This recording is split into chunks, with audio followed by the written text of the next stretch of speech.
एक फिल्म बनी थी जिसका शीर्षक था 3 इडियट्स, जिसमें जो मुख्य भूमिका थी आमिर खान साहब ने निभाई थी उसे फुनसुक वांगडू के नाम से।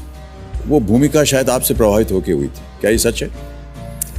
अब अगर आप कहें प्रभावित तो मैं ना नहीं कहूँगा। ज़्यादातर लोग कहते हैं वो आप पे बेस्ड है, तो मैं वो तो नहीं मानता कि वो बेस्ड है।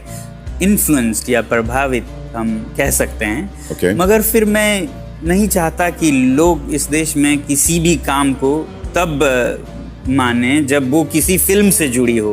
तो ये अगर हो भी तो मुझे कोई गर्व नहीं, ना हो तो मैं इसमें कोई पछतावे की बात नहीं देखता। An engineer and a teacher, a man with many missions, Sonam Wangchuck. ये जो इंसान है ना, सोनम वांगचुक, ये कोई हमारी तरह नॉर्मल इंसान नहीं है।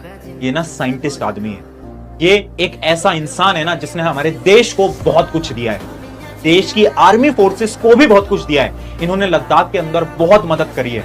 इवन कुछ ऐसी डिस्कवरीज करी हैं जिसकी वजह से हमारी जो फोर्सेस हैं, जो हमारी आर्मी है, आज के समय पर वो कश्मीर जैसे ठंडे इलाकों में भी हमारी सिक्योरिटी कर पाती है।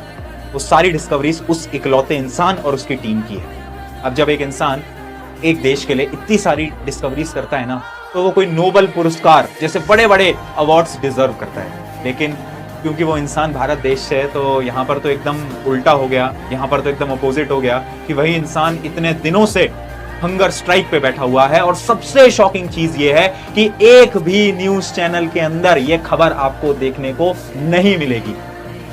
फिर हम बोलते हैं कि news channel is the 4th pillar of democracy. Rancho बहुत कम पैदा हो रहे हैं इस कंट्री में। क्यों?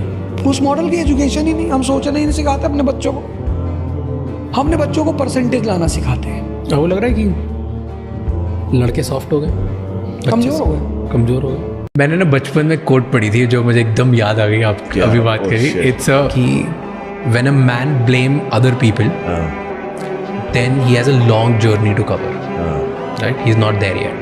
When a man blames himself, he's halfway there. When a man blames nothing and just takes it as it is, he's arrived.